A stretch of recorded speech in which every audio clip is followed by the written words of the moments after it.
everybody. Welcome to the Freedom Nation podcast and another of our interviews. And this is going to be kind of a fun one because it's a combination of someone who found her Freedom Day, but she also helps others to find their Freedom Day, and specifically people that are launching from, let's say, a successful career to a business where they want to project themselves online, whether they're a coach, a consultant. She helps them with branding and really setting up that online part of their world. So I have Mary Henderson with me, who it's probably like, what, 5 o'clock in the morning sometime in Australia right now? 6 o'clock. Yeah. So, well, at least got you up past way too early in the morning. So Mary, welcome to the show today. Hey, Jeff, how you doing? I am fantastic. And she's in Melbourne, Australia, one of my favorite places on the planet. And I can't wait to go. And she promised me to take me around when I get there. So done deal. Awesome. All right, my friend. Well, let's kick off. First off, let's talk about your story. How'd you get to where you are today? Oh my God, Jeff, talk about freedom. I know exactly where I'm going to start the origin in my story, my timeline. And it was when I had my software company. I just gave birth to my second son. And 3 hours after I give birth to my son, I have this amazing epiphany. Literally, my business card fell on the bed because I reached out to get my lip balm and my business card was in my purse. It fell on my bed. I lift up this business card and I'm like, oh my God, my whole life has been a series of labels. This business card is defining how I show up in the world, how I'm judged in the world, how I'm accepted in the world. And then I started to think, oh my God, but hang on a minute, everything in my life has been a label. And I knew in that moment that the business that I had built at that moment, which was owning a software company, I had that for 7 years. I knew that I was not going to go back to the company that I had started from ground up, built it into a 7-figure business per year business with an infrastructure and people and clients. And I knew that I would leave that role, that company permanently, because I knew it was not what I wanted to do for the rest of my life. It was not giving me freedom, that I can tell you. So 2 weeks after that, I did resign from my own company. My accountants thought I was absolutely crazy. Thankfully, we merged my company with another company. January the 1st, 2012, I took a 12-month sabbatical. I had the most incredible mentors on this planet, like both academics, very well researched. One was a professor in philosophy. The other one was an expert in the emotional body. And I wanted to understand, Jeff, who am I? What is my purpose? What am I doing here? Where do I go from here? What do I do for the rest of my life? How did I get here? Why am I so miserable? Why am I so unhappy? Why do I feel so stuck? All these questions started to just roll out, and really deep questions. Anyway, so at the end of that 12-month sabbatical, I came to realize some fundamental truths, and that we all have, not just me. I wasn't exclusive. I realized this is universal. How many times have we actually sat down and asked ourselves, what does my natural state of being actually look like and feel like? If I was to unpack who am I in my natural state of being, what would that look like? What would all those attributes look like? What would all those traits look like? What would my gifts look like? What would my talents look like? What would my values look like? What are my passions? What is my soul yearning for? What is my deepest desire? And when you unpack all of that, you're going to be left with a lot of inventory, a lot. And so I started to look at that inventory, and coming from a tech background, of course, and I took that information, plugged it into an Excel spreadsheet, and suddenly I could see patterns. I could see where I was thriving, where I was happy, where I was miserable, where I was sad, etc. And then I just pulled all the times in my life where I was happy, on a high, flowing, things were going great guns. And I pulled all of those attributes out to ask myself, what do I do with all of this inventory now? Like, this is what makes me happy. This is what makes me thrive. This is what makes me expansive. And so I took all of that inventory and I realized, Jeff, oh, hang on a minute. I can do some things with ease and grace. And if I take that and merge that together, maybe I could solve a problem. And lo and behold, wouldn't you know it, I could solve a problem. And so it took me quite a few years to transition into a full-time coach. I really wanted to systemize this knowledge and really create a system where I can help people transition with ease and grace. Like, this is the starting point. This is how we're going to do this. And so provide a system and support so that I can deliver outcomes, results, and the transformation that everyone wants. And so 2015, I transitioned into a full-time coach where I now help industry experts, whether they're senior executives transitioning out of corporate, coaches, consultants, business owners, authors, speakers, healers, transition out of where they're at and commercialize all of their inventory into what I call a signature solution. And I incorporate predominantly looking at their wisdom, their professional wisdom, and their personal wisdom, their hero's journey. And we merge that together, create a signature solution, wrap a brand around it, wrap lead generation strategy around it, and all of the tech stack, all of the moving parts that they need to actually run a business. And that's kind of how this all happened. That's brilliant. That is absolutely brilliant. And especially, I like the end to end for you, because so many people get out and they don't really know what they want to do. They know what they want to do, but they can't figure out how to get there. And then they spend years and plethora of money trying to band-aid together solutions and all that and get themselves eventually to a point where they might get out there, instead of really kind of building all of that throughout that process and then being able to go launch and go sell. Because in the end, you've got to sell something to actually, whether it's on stage, books, programs, combination of, you've got to actually get paid to do that job at some point. And I love that end-to-end solution. I think that you have raised a very valid point. A lot of people are trying to do it themselves. So there's a little bit here and a little bit there and a little bit here.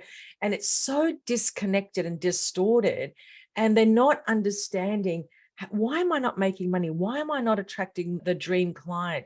And that's also, that's very much a science, Jeff. Like, attracting clients is not standing on or getting on LinkedIn with a video saying, hey, I've got something for sale today. It doesn't work like that. We really need to understand psychology and sales merge together. Understanding, for me, how the brain works. How do people accept information? How do they process information? So sales is a critical part of the puzzle, but also understanding how to start that dialogue is also a critical part of the puzzle. And how many times, Jeff, have you seen people start businesses without a website, for example? And I'm really big on this because I truly believe that you're going to judge me when you go to my website, whether you say you don't. I know you already have, just subconsciously you have. And so I want people to go to my website, and I want my website to be my customer service center. When you go there, I want people to go, oh my God, like this person is like, wow, right? And you go to my LinkedIn, the same. You go to my Facebook, it's the same. Go to Instagram, it's all consistent and congruent. And I think that this is the part that a lot of people don't get. They want freedom, absolutely. And I endorse that 5 million%. That's my game. But, you know, if you're going to, freedom today is very different to how we did it 100 years ago, 60 years ago, 20 years ago, 5 years ago. So this notion of doing a little bit here, a little bit there, it's not going to work. That doesn't give you freedom. That gives you anxiety. You have to go all in. But I think the other part, and this is the thing that I know in my own world, I didn't do very well, but I launched out really without preparing. I had already been in the process of starting another business, but it wasn't up and running really. And I just quit my job and launched, especially for people that are launching out as consultants or coaches. This is not something you have to do all or none. I mean, you can do it partial. You can get some of these things in place and start to build your coaching clientele while you're still doing other work. and Yes. build and get to that point where you transition. I mean, I can't tell you how many people I've interviewed over the years who did that very thing. They were still the C whatever suite person, and Mm-hmm. they were kind of working this little side angle of becoming that thought leader or whatever. And then Yes. at some point they reach where they're like, okay, I'm done. I can go off and do this. I typically will say to those people that work with me, do not leave your job under Yeah. no circumstances, because your goal right now is to build your contingency plan, and you Mhm. need to do it properly, and you need to do it in your speed, not my speed. And so when everything's in place and you've got something else to focus on, suddenly your focus is not on your job anymore. So Yeah. when you go to your actual job, people will be like, what's going on with her? Like, she's just on top of the world, because the charge of hating your job is gone. Now Yeah. that you're using that energy on building a contingency plan, and you flip the switch when you're ready. And the Mhm. transition, because you're right, Jeff, that word transition is such a critical word, Yeah. because when you transition out of that role, here's the other problem. If you transition out of that role into entrepreneurship, let's call it, for want of a better word, and you're isolated, that's a disaster right there. Mhm. So if you're going to transition and you don't belong to a tribe of people who can advocate for you and support you, that is absolutely going to be an uphill battle, because Yeah. isolation is what actually holds people back from pursuing the very thing that they left their job for. Yeah. So I love that you mentioned that. Well, it is, and I see it that way too. I mean, I own co-working spaces, so I've watched small businesses and startups for years, and it's the first 12 months are awesome because you're doing the things you want to do. It's fun, it's Yeah. great. You're not making any money, but okay, whatever, Hmm. I'm still having fun. And then you hit that second year, and Hmm. it's what I call the suck. It Hmm. just it now I'm working my butt off and I'm not making Hmm. any money, and Hmm. I just don't see an end to it. And so many people quit in that time period. So if you're set up right from the beginning and you're able to, already start to build that while you're still working your job, it makes it so much easier to eventually make that transition. And it's just going to be a logical point where you Yeah. go, okay, I have nothing over here anymore. I've reached that transitional point monetarily to where I can live without the job, and then you make that transition.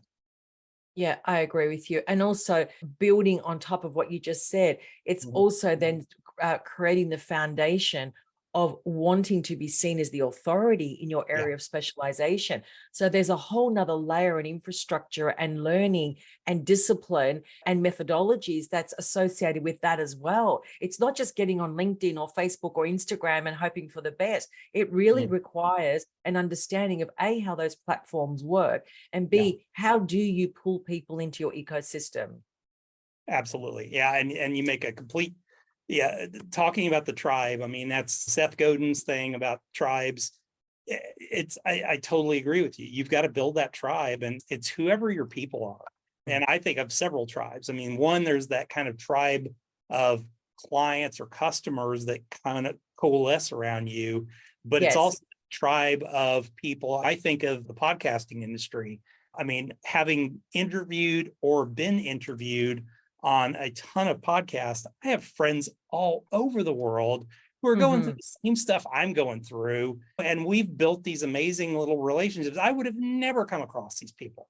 So it's getting yourself out there and starting to figure out where your people are, Yes. and not becoming isolated, because when you are, I mean, it's going to get hard and you're just going to quit. Well, it always happens. That is the end result. I mean, just humans need humans. Like, Yeah. that's just 101 being human. Like, and I think that people forget that. And I know that when I transitioned, Jeff, from my corporate life into Mhm. entrepreneurship, that's exactly what I did. I went into isolation, which is why Yeah. I'm so passionate about it.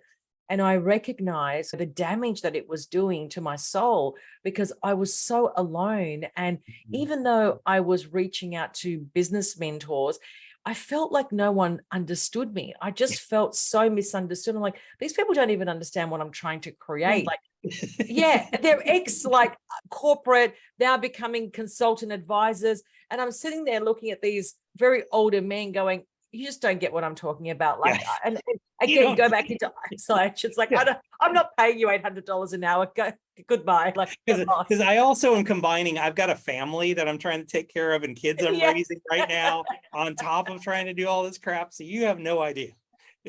Exactly. They just want to sit down and have a coffee and just feel like they're involved in something. And I'm like, I haven't got time for coffee. I haven't got time to sit with you. Just give me results. Like, Yeah. take me where I need to go. Anyway, but I think we live and we learn. Yeah, absolutely. So let's talk a little bit about your process. Do you take people down that same pathway that you took yourself of that, all right, let me just kind of figure out what my assets are and figure out what makes me happy, as well as more of the technological side of it? The most important part about what I do with my clients, Jeff, remember when I was sharing before, when I went on that 12-month sabbatical Yeah. and I did all of that unpacking of the inventory for myself, I recognize how critical that is in Mhm. terms of understanding what can you do for sure. Yeah. Because what I'm interested in, and my core value is truth. So that comes into, that's incorporated into every touch point in my business and who I am. So when I'm working with people, I'm always looking at unpacking their professional inventory, but I'm also looking at where they're at on their own hero's journey, or Mm. have they fully completed a cycle of the hero's journey? Because the hero's journey is a lot of shadow work, there's a lot of inner work. I mean, it's very Mhm. painful to go down that pathway. Yeah. And a lot of the people that I work with, they've already been on it, they're working on some part of it. And so I always look at that because it's a critical part of the puzzle. And so I'm unpacking all of the inventory, and then we're merging all of that information together to understand what is the core truth that this person can bring into the universe to A, help solve a problem, B, and most important, deliver a transformation for sure, and C, raise consciousness in the world. Because if I'm going to create something that's for me only, that's not going to last a very long time. If I create something that incorporates my absolute truth, then I'm going to be able to deliver that solution with ease and grace. And I know how to deliver the transformation. Because ironically, all transformations can only happen through your own hero's journey. It's that wisdom that assists the transformation to actually happen. It doesn't happen through my professional knowledge, unless, of course, I'm in a numbers. I'm in a very masculine type of a business, and it doesn't Mhm. require any touchy-feely. It's an Excel spreadsheet type of a scenario. Okay, that's different. But most of the people that I work with are not there. They're Yeah. kind of really working with humans and really building on that, delivering that transformation. So we look at that information as inventory. To me, Jeff, wisdom is my absolute passion, because I believe with my heart and my soul that wisdom is a currency. In fact, it's the truest form of currency, because no one can take it away from you. You own it forever. It doesn't depreciate, and it gets better with time. And the Mhm. problem is, we don't look at our wisdom as currency. We look at it as a thing of the past. So when they come to me, I'm looking at that wisdom, and I'm looking at the currency in that wisdom. How far, how wide, how deep can we go here? And it's not about understanding, for me and my clients, what is your niche? It's actually understanding, what is the problem you can solve?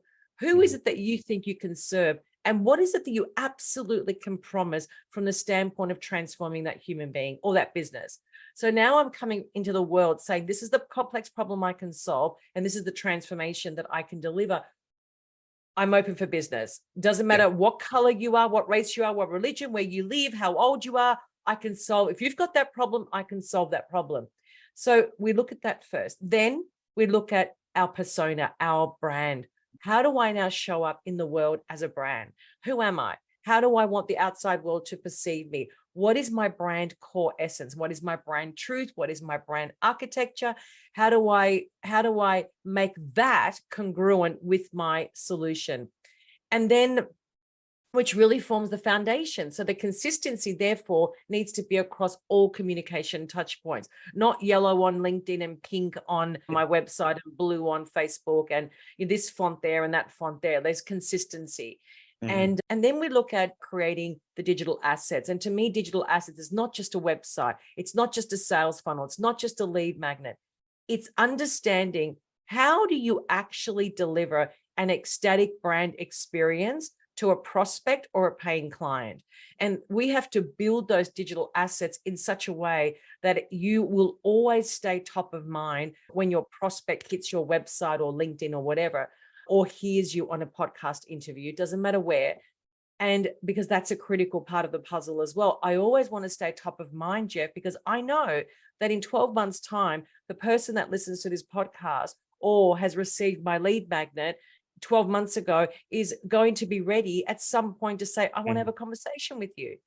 And then the final part is the lead generation. And there's a lot of layers in my lead generation strategy, because we're not a one size fits all. And my prospects are not just on LinkedIn. They're also on Instagram. They listen to podcasts. They go to specific keynote events. So I need to find where my audience is. And I need to make them believe that I'm omnipresent in their eyes, not my eyes. I don't need to be in front of 8 billion people. I just need a very small part of that, but I need to know where they are. So there's a lot of research that's involved in that part. And also understanding how to write, Jeff. Most people don't know how to write. And I'm very much a storyteller. I mean, it has taken me, Jeff, I'm sure you understand this as well. I mean, I have probably wrote myself thousands and thousands and thousands of posts, any form of content for social media. And this takes a lot of practice.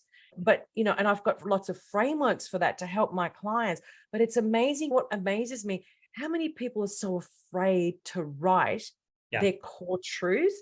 And when you can come from a place of your absolute core truth, you're going to get pulled. People are going to stop and say, I can see myself in that story.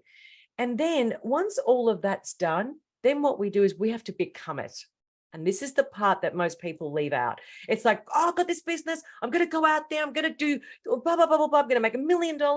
And then 6 months pass by. And it's like, I still haven't got my first client. Yeah. Well, that's because you haven't become it. So we have to become that version of us, because it's a different version from being the C-suite, earning your $20,000, $30,000 on the 15th of every month, having a team of people that do everything for you. Now you're on your own. Now you've got to make your own way. Now you've got to create your own income. And so you've got to become that. And the embodiment of that is very important. I spend a lot of time with my clients, teaching them how to transcend emotions, how to understand the mind chatter, how to quieten it down, how to build a relationship between the mind and the body. And there's a lot of effort that goes into that part of my business, because I realize and I recognize that when I brought that part into my business, I was actually witnessing transformation in real time. And that blew my mind. I mean, even last night I was on our group coaching call, and I was teaching them how to actually understand why we have money blocks and taking them through this process. Every single person in that coaching call, I could see light bulbs going off. I could just see that they were shifting exponentially by the end of it. It just changed their whole perception and consciousness around their understanding of money and why they have blocks around it. So all of this for me is what I call an end-to-end solution. And inside what I do is the tribe. And that for me is the heart of my entire business, because without the tribe, then really what am I? So when people are transitioning out of corporate, I want them to belong to a tribe, because I know what it feels like to be isolated. Absolutely. Wow. And I couldn't say anything more. I just absolutely, I love your process. I love the way you do it, because it's so much more inclusive. You might find somebody, the typical person doesn't do the work on that front end. So they don't take that 12 months that you did. And it doesn't have to be, I quit my job and I take this 12 months to do this. It can be just simply, hey, I need to spend some time outside of work, allocating time towards that. And Yes. then once you've got that, then you start to develop, well, what is the result that I can get to? And I love that you talk about the hero's journey. The way I learned it was the hero's two journeys, because there's the external and then there's the internal journey in a lot of cases. And the external is easy because you can just go, well, hey, look, I was successful. But Yes. the Yes. internal journey is really where the meat of it is. And what Mhm. I find as I've worked with people over the years and I've seen people transition, it's very difficult to get them to tell that internal story.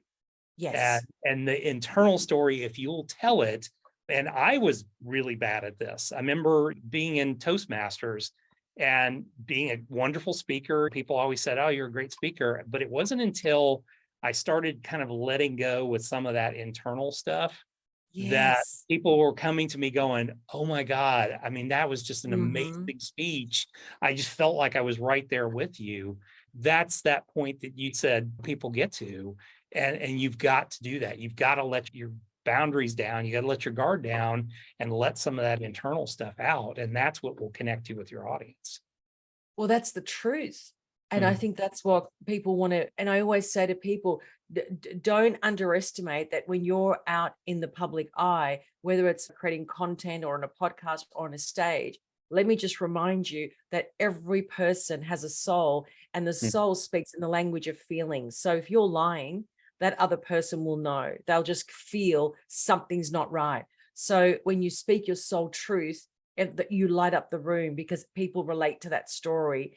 And it's mm, like, I want to know that story. And I also, I mean, I've done a lot of work with my mentors around my own internal trauma, Jeff, and going down that hero's journey, not once, not twice, three times. And I mm, just keep going there. I keep on pushing through my own boundaries.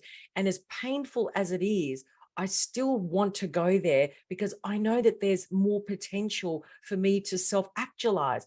And mm, so I push myself. I'm very comfortable now in going into that place. But my mentor said to me about 2 years ago, oh, Mary, all this wisdom that you've accumulated, what are you actually doing with it? And I said, what do you mean? He said, are you actually giving all of this wisdom to your clients? Are you giving it to them? I said, I can't do that. They'll think that I'm woo.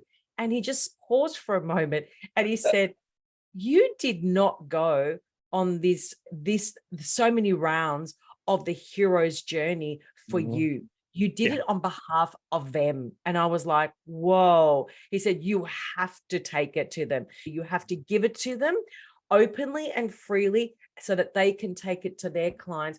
And that is how we raise consciousness in the world, Mary.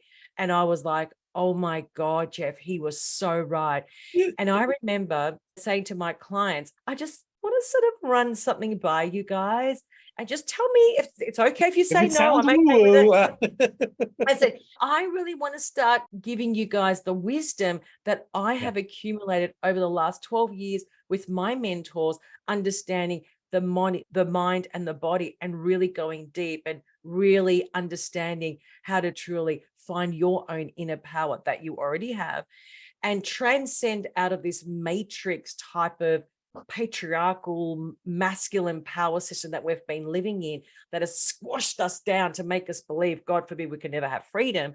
So would you guys be okay with that?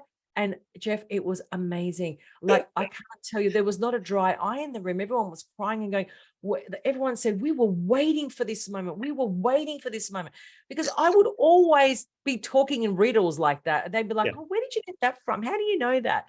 And then I said, I need to declare my truth. Like, this is who I Mm, truly am. And I tell you, and Tuesday calls for us is that now. And oh my mm, God, it's changed the game. So, but that's my truth. So if I yeah. actually come out and speak that, I know I'm going to draw people into my ecosystem. Yeah. Well, and that's those people are going to be loyal to your ecosystem as well. They're not going anywhere. Absolutely.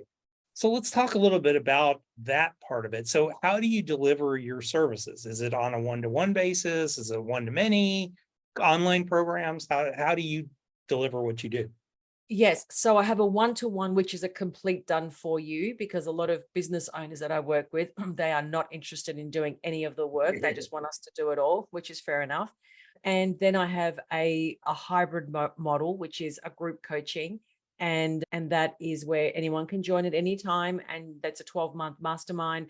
And I also have just launched another program, which is called the Hero Program Accelerator, where I just help teach people how to actually unpack all of their inventory, personal, professional, and create a signature solution, again, wrapped with a whole marketing strategy, because you have to test it. So there's a whole, so that's really how people can work with me. Brilliant. I love it. Is there anything new in your world that you're promoting now or wanting to talk about? I am absolutely passionate, Jeff, and convinced that wisdom is true currency. But not only is it true currency, it's in hot demand, Jeff. It is absolutely in hot demand, because all of those people that were wannabe coaches, consultants, entrepreneurs that, were into the whole, and don't get me wrong, I love Gary Vee, but when Gary Vee says you can do it, and they go and do it and they fail abysmally. There's nothing wrong with failure, by the way. It's just learning. But we have to also we have to be realistic that if a CEO of a Fortune 500 company is in crisis, they ain't going to call a 20-year-old that's building their Instagram following, or an Instagram that has 1 million followers. They're going to call a specialist that absolutely holds that wisdom and can absolutely solve that problem. And I believe that because our world is in such crisis at the moment, everywhere where you go, everywhere where you look, shit has hit the fan, basically. And what we need to do is understand that our wisdom can solve a lot of those problems. So there's opportunity unlike ever before for those type of people. So the question I leave your audience is, if you've got an accumulation of wisdom, what are you doing with it? And do you know the value of it? Yeah. And where you're at currently, are you able to really provide that wisdom to the maximum amount of people or businesses? That's right, Jeff. That's exactly right. I couldn't agree with you anymore. Love it. Well, let's transition into the fast 5 questions now. So Please. First one, you ready? I'm ready. All right. So first one, you wake up in the morning, business is gone. You have $500 in your pocket, still the knowledge in your head. You have a place to live, a laptop, computer. What are you going to do first? I would probably get on LinkedIn and start marketing myself based on one thing that I know that I can solve that is hot in the market right now. Yeah. Get out there and start making money somehow, right? You got to sell. Number 2, what's the biggest business mistake you've ever made? I think that starting my software company, because it wasn't true to who I truly am. I learned a lot, but it was not what that is not what I was meant to do for the rest of my life. And I mean, I say it's a mistake because there was a lot of pain and tears and just sacrifice that went into that business. And it never, it didn't have to be like that. But that's probably one of the biggest mistakes I made. What is a great book that you would recommend for our audience? If anyone really is struggling with how to overcome and transcend emotions, and also just understanding how to work with their mind, David Hawkins' Letting Go is the only book I give my clients. It is a game changer. Awesome. Very good. What's a tool that you use in your business every day that you might recommend? Pen and paper. So here's the funny thing. The very first show on my original YouTube show, the very, very first show, my friend that I interviewed on that show said the exact same thing. That is awesome. Pen and paper. Yeah, pen and paper. And don't discount it. It's the low-tech solution. I love I've it. got the fancy version where it's like an electronic little pen. Yeah. But same difference. You got to have it. Yeah, just get your idea. Something about that tactile feeling too. Yes. Last question. What is your definition of freedom? My definition is freedom in the mind, freedom in the soul, and freedom in the body. It's as simple as that. Everything to me is an effect of that. That is awesome. I've not heard that one before. It's probably the closest to what I would define freedom as well. So no wonder we get along well. Shazam. Exactly. So Mary, if somebody wants to get a hold of you, what's the best way? Well, first of all, anyone that's listening to this, you can always book a free call with me. I do give 45-minute free calls, which is great. because we could talk about where you're at. maryhendersoncoaching.com/apply, APLY. You can get me on all social media at Mary Henderson Coaching. And of course, just send me an email, mary@maryhendersoncoaching.com. Brilliant. We'll put all those in the show notes. So folks, wherever you're looking at that, whether it's online on a podcast or on YouTube, make sure that you reach out to Mary, because she is an absolute joy. And if you really want to launch yourself off, she's the person to help you get there. So Mary, thank you for being on the show today. I really, truly appreciate you and look forward to staying in contact. I look forward to seeing you in Melbourne. All right, my friend. Well, thanks, everybody. We do these shows twice a week on Tuesdays and Thursdays. So make sure wherever you're at that, one, if you have the opportunity, give us a 5-star rating. Two, make sure that you subscribe to the channel and flip that little switch that gives you updates and notifications. And three, go find Mary and hang out with her too, because she's really cool. And we'll see you guys here back the next time.